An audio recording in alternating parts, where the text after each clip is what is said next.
Hello everyone, exam medicine channel में आप सभी का स्वागत है। इस वीडियो में हम बात करने वाले हैं Allahabad high court RO ARO CA complete English syllabus की। आखिर इंग्लिश सिलेबस पे आपको क्या चीज़ें पढ़नी होती हैं, ऐसी कितनी चीज़ें हैं जो आप अगर तैयार कर लेते हैं तो इंग्लिश में आप अच्छा स्कोर कर पाएंगे। हिंदी मीडियम के अभ्यर्थियों के लिए महत्वपूर्ण होगा ये सेशन, इसलिए क्योंकि जो इंग्लिश मीडियम के अभ्यर्थी हैं उनकी ऑलरेडी इंग्लिश ठीक होती है, तो उन्हें उतनी आवश्यकता नहीं होती है जितनी कि हिंदी मीडियम के अभ्यर्थियों को होती है। उनके हर एक सब्जेक्ट तो अच्छे होते हैं, लेकिन इंग्लिश में थोड़ा सा प्रॉब्लम होने की वजह से वहाँ पे स्कोर कम हो जाता है।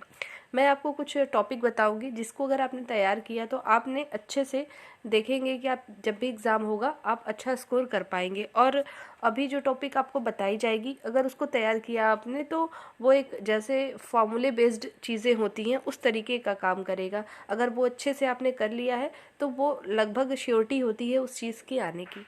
तो इसके बारे में इस वीडियो में बताया जाएगा। साथ ही टाइपिंग का मेथड क्या होता है, टाइपिंग के लिए कितना आपको अभी से करना चाहिए या बाद में करना है, टाइपिंग सेम डे पर होगी या नहीं होगी, इसके विषय में बात करेंगे।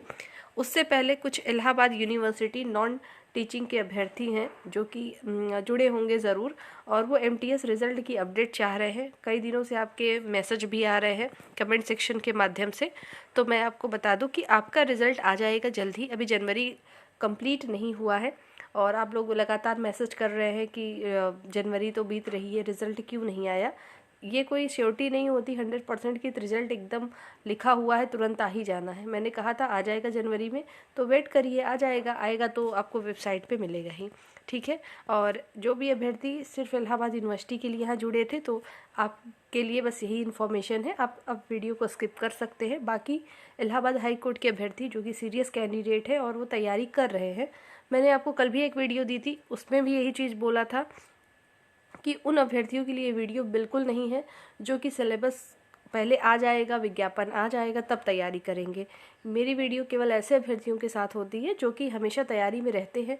वो इसका इंतज़ार नहीं करते कि जब आएगा तो शुरू करेंगे, देखेंगे क्या हो सकता है, ठीक है। तो ऐसा नहीं है, जो कर रहे हैं वो उनकी हेल्प हो पाए केवल उनके लिए है। और यहाँ पे किसी भी अभ्यर्थियों के लिए कोई बाउंडेशन तो होता नहीं कि आप देखें।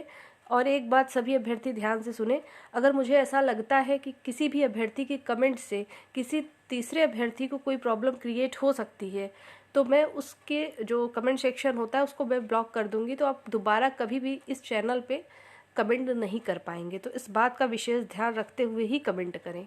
आइए अब शुरू करते हैं चीज़ों को। बात करेंगे हम Allahabad high court complete English syllabus की।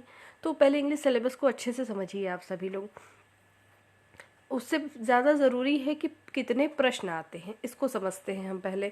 देखिए, जब 2021 से पहले एग्ज़ाम हुआ था हमेशा ऑफलाइन ही पेपर हुआ है, आपको पता होगा। केवल एक ही बार ऑनलाइन हुआ है, वो है 2021 में। तो इसमें जब एग्ज़ाम हुआ तो केवल 12 से 13 प्रश्न पूछे गए थे, तीनों ही पोस्ट में, चाहे आरओ हो, एआरओ हो या सीए हो, यानी कंप्यूटर असिस्टेंट में।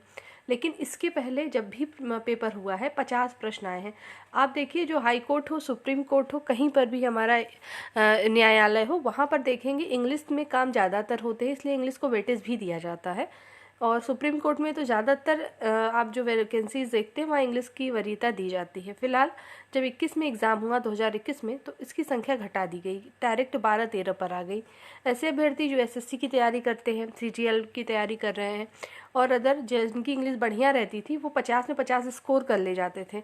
तो यहाँ पर 200 प्रश्न आपके आते थे पहले, तो 50 तो सीधे 50 सीधे आपकी इंग्लिश ही ले जाता था, बचता था 150 प्रश्न। तो यहाँ पर प्रॉब्लम आती थी। तो क्या इस बार जो अब अपकमिंग रिक्रूटमेंट है 2025 में, इसमें क्या पॉसिबिलिटी है? देखिए, इसमें पॉसिबिलिटी कुछ भी हो सकता है आपका 50 क्वेश्चन ही पूछा जाए, हो सकता है आपको 12 से 13 ही प्रश्न देखने को मिले, कि किसी को नहीं पता, मुझे भी नहीं पता, क्योंकि इस बार एजेंसी चेंज होगी और पैटर्न भी चेंज हो सकता है। लेकिन सिलेबस तो रहेगा, इंग्लिश तो रहना मस्ट है, इंग्लिश नहीं हटेगा, किसी कीमत पर नहीं हटेगा।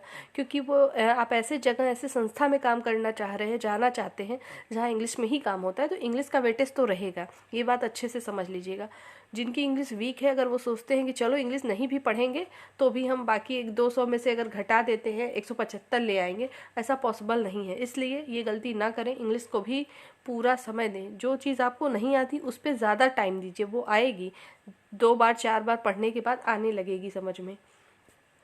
अब समस्या ये हो गई कि आपको पढ़ना कहाँ से है, क्या चीज़ें, मैं उसके बारे में बता देती हूँ आपको।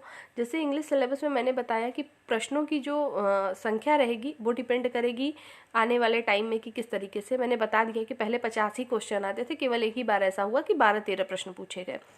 अब इंग्लिश में आखिर हमें पढ़ना क्या होता है। जो ऐसे अभ्यर्थी हैं जो इंग्लिश एसएससी के लिए पढ़ते हैं, मतलब 10+2 एसएससी का होता है, जो क्लर्कियल भर्ती होती है, एमटीएस की होती है, सीजीएल की, तो उनकी तो ठीक होगी। और बाकी जो नहीं करते हैं, देखिए आपको उसी लेवल का पढ़ना है, एसएससी लेवल का। एसएससी लेवल का जिसने पढ़ लिया उसका समझिए कि हो गया। तो इम्पोर्टेंट टॉपिक मैं बता रही हूँ, उसको आप क्या करेंगे, अच्छे से पहले करेंगे। जब इंग्लिश की बात होती है इलाहाबाद हाई कोर्ट में, तो ये हर एक टॉपिक को टच करते हैं। अगर 50 प्रश्न दिया तो हर एक टॉपिक आपको देखने को मिलेंगे। कुछ तो कॉमन है, अगर 12-13 ही प्रश्न आएंगे तो कुछ टॉपिक तो छोड़ेंगे ही, तभी एग्जामिनर छोड़ेगा, तभी तो आपको पूरा 12-13 प्रश्न आप कर पाएंगे। और 50 प्रश्न अगर पूछ लिया जाएगा तो पूरी टॉपिक कवर होती है। देखिए आप क्या क्या चीज़ें करिए। सबसे पहले आप सभी करेंगे एक्टिव एंड पैसिव। एक्टिव और पैसिव आप करेंगे। एक्टिव वॉइस पैसिव वॉइस एक ऐसा होता है, ये फार्मूला बेस्ड होता है, मैंने शुरू में ही बताया था। ये ऐसा रूल है एक तरीके से, जिसको टेंस आती है उसको एक्टिव पैसिव आराम से आ सकता है, ठीक है। और देखिए मैं ये जो चीज़ें आपको टॉपिक बता रही हूँ, मैं ये समझ के चल रही हूँ कि आपको नॉर्मल चीज़ें पता हैं। मतलब जैसे आप टेंस के बारे में जानते हैं पूरा कंप्लीट, की प्रेजेंट टेंस में जो भी पार्ट्स है, और फिर पास्ट टेंस और फ्यूचर टेंस, सब कुछ अच्छे से आपको पता है। एक्टिव पैसिव आप कर सकते हैं, ठीक है। पहला ये आपको काम करना है। इसमें से 2 से 3 प्रश्न आपको देखने को मिलेंगे, मैक्सिमम 2 तो आ ही जाएंगे, ठीक। यहाँ से आप देखेंगे बूंद बूंद से सागर भरता है, वही वाली हाल है आपकी इंग्लिश की। थोड़ा थोड़ा करके ही ऐसे ऐसे जगह से कलेक्ट करिए कि आप कम से कम इसको गलत ना करें। अभी आपने ग्रुप सी ग्रुप डी के एग्ज़ाम में देखा होगा, वहाँ पर भी इन सब चीज़ों से प्रश्न बनते हैं। उसके बाद बात आती है नरेशन की, यानी जिसको आप डायरेक्ट इनडायरेक्ट कहते हैं, नरेशन।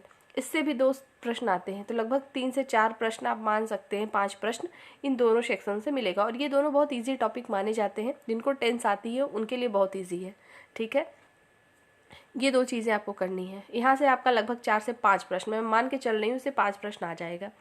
उसके बाद हम बात कर लेते हैं अगली पॉइंट हमें क्या क्या होती है। जैसे मैंने आपको एक्टिव और पैसिव वॉइस बताया, और ये डायरेक्ट एंड इनडायरेक्ट, यहाँ से आपको 5 नंबर मिल सकते हैं, ठीक, ये हो गया। उसके बाद बात कर लेते हैं हम फिलिंग इन द ब्लैंक्स, जो फिल करने के लिए आता है, ठीक है। जो फिलिंग आता है उसमें क्या होता है, यहाँ से भी आपको 5 नंबर के आते हैं। और ये फिलिंग प्रीपोजिशन, आप पार्ट्स ऑफ स्पीच जो पढ़ते हैं, आपको पार्ट्स ऑफ स्पीच पता ही होगा क्या क्या होता है। जैसे noun, pronoun, verb, adverb, conjunction, preposition, interjection, ये सभी चीज़ें होती हैं, ठीक है। तो आप इसमें से सबसे ज़्यादा अगर हम देखें वेटेज किसका है, किसका सबसे ज़्यादा रोल होता है इस एग्ज़ाम में, तो वो आपके प्रीपोजिशन का होता है, ठीक है। प्रीपोजिशन को आपको पढ़ना है। प्रीपोजिशन ही आपके फिलिंग इन द ब्लैंक्स में बहुत काम आने वाली है। तो 5 नंबर आपको फिलिंग इन द ब्लैंक्स देता है। तो आपको अच्छे से, जब तक अभी एग्ज़ाम की डेट नहीं आई है, पूरे पार्ट्स ऑफ स्पीच को, noun, pronoun, verb, adverb, adjective, conjunction, सभी को आपको अच्छे से पढ़ना। अच्छे का मतलब बहुत ज़्यादा डीप में मत जाइएगा, लेकिन ये जानते रहिए नाउन क्या है, नाउन के कुछ रूल्स होते हैं वो क्या है, प्रोनाउन का इसी तरह से। प्रीपोजिशन अच्छे से पढ़ना है, डीपली मैं कहूँगी प्रीपोजिशन को अच्छे से पढ़िएगा आप। और कंजंक्शन, 2 चीज़ों को अच्छे से पढ़ना है आपको। वहाँ से ना फिलिंग इन द ब्लैंक्स आप अच्छे से कर पाएंगे और पैसेज भी कर पाएंगे। तो 5 प्रश्न आपके एक्टिव पैसिव और आपके नरेशन से हो जाएंगे, 5 आपके फिलिंग इन द ब्लैंक से, और 5 नंबर के आपकी पैसेज आती है। तो टोटल 15 नंबर ऐसे हो जाता है। मैं ये संख्या आपको 50 जब क्वेश्चन आते थे उसके अकॉर्डिंग बता रही हूँ चीज़ें। और जो मैंने अभी पार्ट्स ऑफ स्पीच को बताया, जैसे नाउन को बताया, वर्ब, एडवर्ब, ठीक है। तो आपको डायरेक्ट ये पूछा जाता है, जैसे सेंटेंस दे देगा, ठीक है, मान लीजिए दे दिया, उसमें टीचर पूछेगा, ये टीचर क्या है, नाउन है, प्रोनाउन है, वर्ब है, एडवर्ब है, तो अंडरलाइन करके। तो आप ये पहचानेंगे कैसे, तभी पहचान सकते हैं जब आपको नाउन प्रोनाउन पता हो। और ये जो मैं आपको चीज़ें बोल रही हूँ ये बहुत ही ईजी होता है। आप अच्छे से एक नोट्स बनाते चलिए, खुद से पढ़ते चलिए, या कोई नोट्स हो आपके पास उसी को पढ़िए, तो आप अच्छे से कर पाएंगे। दूसरी बात, इतनी चीज़ें आपको करनी ही पड़ेंगी। और अगर इसमें हम बात कर लें, जैसे हमने आपको पैसेज के बारे में बताया, 5 number direct indirect, 5 number filling in the blanks, आपका लगभग 5 प्रश्न आ गए वहाँ से। तो और फिर उसके बाद जो आपको करेक्शन आते हैं, सेंटेंस करेक्शन, रहता है ना, सेंटेंस दिया रहता है कि ए में गलती है, बी में गलती है, सी पार्ट में गलत है, ये तभी कोई कर सकता है जब उसको जो है सब्जेक्ट वर्ब एग्रीमेंट की नॉलेज हो। वो आएगा कैसे, वो भी आपको, जिनको पार्ट्स ऑफ स्पीच आएगी उन्हीं को आएगा। पार्ट्स ऑफ स्पीच बहुत टफ नहीं होता है, देखा जाए तो रिपीटेड होते रहते हैं। सबसे पहले जिन्होंने अभी कुछ नहीं पढ़ा है वो इन सब कॉन्सेप्ट को क्लियर करेंगे। दूसरी बात, अब बहुत लोग परेशान होते हैं कि मैं कौन सा किताब खरीदूं, या कोई बता दे इस किताब से पढ़ लो पूरा इसमें से आ जाएगा। देखिए, किताबें अपने आप में सब अच्छी होती हैं, चाहे आपको बहुत लोग सजेशन देते हैं, नीतू मैम की जो वॉल्यूम फर्स्ट है वो अच्छी है, ठीक है, और भी बुक हैं जो कि मार्केट में हैं, अच्छे हैं, और किसी भी कोचिंग संस्थान के नोट्स हैं वो भी अच्छे हैं। आप किससे बेहतर समझ पाते हैं वो आपके लिए अच्छा होता है, किताब कोई ख़राब नहीं होती है, ठीक है। तो आपको जो मैंने चीज़ें बताई हैं इसको आप कहीं से भी पूरा कर लीजिए। जैसे मैंने यहाँ लिखा ना, कहाँ से तैयारी करें, ऐसा नहीं है कि मैं आपको कराऊंगी या कोई और कराएगा। यूट्यूब पे कई टीचर्स हैं जो कि बहुत बेहतरीन है, आप जिनसे अच्छे से समझ पाते हैं उनसे पढ़िए। फ्री है, फ्री में भी चीज़ें पढ़ाई जाती हैं। अब ऐसा आपको वहाँ नहीं देखना है कि वहाँ पे थंबनेल में लिखा हो कि इलाहाबाद हाई कोर्ट के लिए सिलेबस हो तभी मैं पढ़ूंगा या पढ़ूंगी, नहीं, बिल्कुल नहीं। जहाँ पर भी एसएससी की चीज़ें पढ़ाई जाती हैं वो आपके लिए सफिशियंट है। तो एसएससी का जो कंप्लीट इंग्लिश का कोर्स हो, कहीं पर भी हो, अभी आपके पास समय है।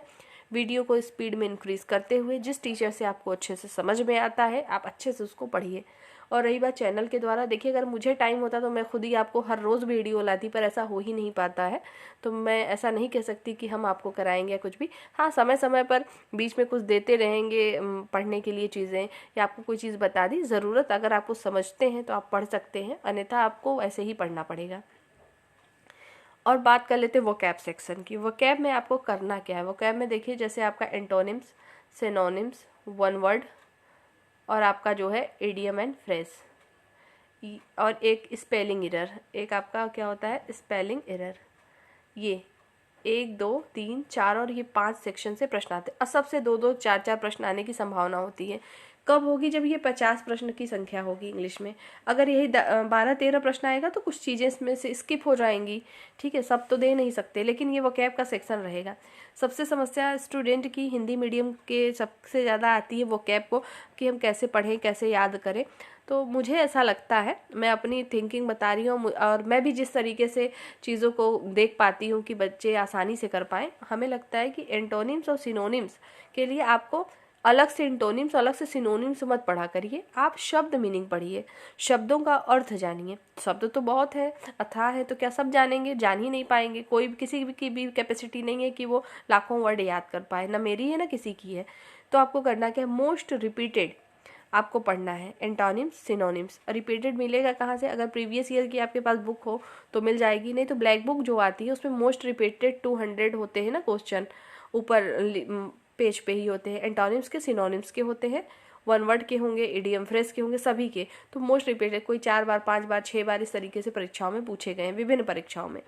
तो उसको आप वहाँ से कवर करिए, उसको रट लीजिए एकदम बढ़िया से। अब इतना तो है ही है ना आपकी क्षमता कि आप कम से कम 200-200 प्रश्न यहाँ से पढ़ते हैं, 1000 वर्ड तो आराम से याद कर सकते हैं, और सब एक दूसरे से लिंक करते हुए कहीं ना कहीं आएंगे, और आप जब 4 से 5 बार पढ़ेंगे तो याद हो जाएगा, ठीक है। तो ये आपको वहाँ से करना है।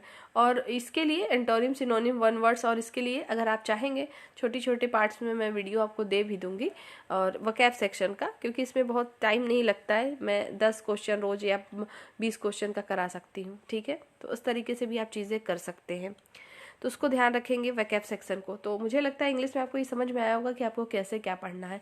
और जो भी, ऐसा नहीं है कि आप हिंदी मीडियम के तो ये सोच के बैठ जाइए अरे मुझसे तो होगा ही नहीं, जाने देते हैं इंग्लिश, जाने देंगे तो सिलेक्शन नहीं होगा, सीधी सी बात है। किसी भी सब्जेक्ट को जाने दिया जिस दिन, सिलेक्शन नहीं होगा, क्योंकि कंपटीशन टफ है हर दिन। आज आप ये बातें सुन रहे हैं, बहुत सारे अभ्यर्थी ऐसे हैं इसमें आपके साथ ही एग्ज़ाम देंगे जिनको ये सब कुछ पता है, और वो कई बार एग्ज़ाम दे के हो सकता है किसी कारणवश नहीं हुआ है, और आप फर्स्ट बार देने जा रहे हैं, तो उस तरीके से आपको तैयारी करनी है। तो ये सारी चीज़ें थी जो कि मैंने आपको बताई, उम्मीद कर रहे हैं समझ में आ रहा होगा। अब आइए बात कर लेते हैं हम आपके टाइपिंग को लेकर। टाइपिंग की भी कुछ समस्याएं थी आप सभी की कि टाइपिंग क्या सेम डे पर होगा या नहीं होगा, इसके बारे में बता दूं। तो देखिए, जो टाइपिंग है आपका, जब ऑनलाइन एग्ज़ाम अगर हुआ इस बार तो सेम डे पे टाइपिंग होने की पूरी संभावना होगी, और अगर अलग से हुआ मतलब ऑफलाइन मोड में एग्ज़ाम होगा तो टाइपिंग बाद में होगी। ठीक, ये डिपेंड करेगा नोटिफिकेशन पे। और ऐसे अभ्यर्थी जिनको टाइपिंग नहीं आती है, ABCD भी उसकी नहीं आती, तो थोड़ा थोड़ा करके 20 मिनट 25 मिनट दीजिए, सीखना शुरू कर दीजिए। 25 वर्ड पर मिनट की टाइपिंग होती है। टाइपिंग में कोई टफ नहीं होता, केवल इंग्लिश टाइपिंग ही आपको करनी होगी। ठीक है, इसके लिए भी मैं आपको अलग से बता ही दूंगी, जब आएगा सब कुछ समय तो इसके बारे में भी आपको बताया जाएगा मेथड क्या होता है। और बहुत ज़्यादा बड़े बड़े पैसेज नहीं आते, ऐसा नहीं है कि पूरा ऑर्डर ही आ जाता है, कोर्ट के ऑर्डर्स जो होते हैं वहाँ पर, ऐसा नहीं है। ठीक है, और इसमें कोई चीज़ हाईलाइट नहीं होती है, ये टफ होता है थोड़ा सा। इस मामले में आपको कोई वर्ड हाईलाइट नहीं होता है। ठीक है, बैक स्पेस आप यूज़ कर सकते हैं, एरर भी आप सही कर सकते हैं जब तक आपकी टाइमिंग चल रही है एग्ज़ाम की। ठीक है, तो 20 मिनट 10 मिनट आपकी टाइपिंग, जो भी ड्यूरेशन हो सकता है इस बार बदल दिया जाए तो ऐसा ही रहेगा। तो जिनकी इंग्लिश नहीं आती है टाइपिंग की तो वो भी शुरू कर सकते हैं। उम्मीद करते हैं इसमें कंप्लीट समझ में आपको आया होगा, आखिर आपको करना क्या है, कैसे शुरुआत करनी है, पढ़ना कहाँ से मैंने बता दिया। ऐसा कोई फिक्स नहीं है, जिस टीचर से आपको समझ में आता है, सभी टीचर बेहतर होते हैं अपने आप में। कोई भी नहीं चाहता कि स्टूडेंट को ना समझ में आए, सब चाहते हैं कि बेस्ट हो। ठीक, आप किससे बेस्ट समझ सकते हैं उससे पढ़िए। ठीक है, और दूसरी बात ये है कि किताबों का भंडार ना लगाइए कि 10-20 रख लिया लाके और पढ़ ही नहीं पा रहे हैं। इतना कम नोट्स हो, इतने अच्छे नोट्स हो कि 10 पेज में ही सारी चीज़ें आपकी हों, उसको रिवाइज करना बेहतर हो। ठीक है, परीक्षा में ऐसा ना हो कि इतने हमारे पास कलेक्शन है कि हम रिवीजन ही नहीं कर पा रहे हैं, तो चीज़ें समस्याएं आ जाएंगी। तो इसका विशेष ध्यान रखें। उम्मीद करते हैं चीज़ें समझ में आई होंगी। किसी को इस परीक्षा से संबंधित डाउट हो तो पूछ सकता है। वैकेंसी आप लोग पूछ रहे थे कब आएगी, मैंने बता ही दिया है, 25 में आएगी। आपको भी पता है, ऐसा नहीं है मैं बता रही हूँ, आपको भी पता है आएगी। तो जब आएगी तो तैयारी करते रहिए, जब आएगी तो आप डायरेक्ट एग्ज़ाम के लिए प्रिपेयर होइएगा। जब लोग शुरू करेंगे पढ़ना, आप रिवीजन शुरू करेंगे, एक कदम आगे ही चलिए तो सिलेक्शन जल्दी होगा। नेक्स्ट वीडियो में जल्द मिलते हैं। अपना ध्यान रखें, पढ़ाई जारी रखें। जय हिंद।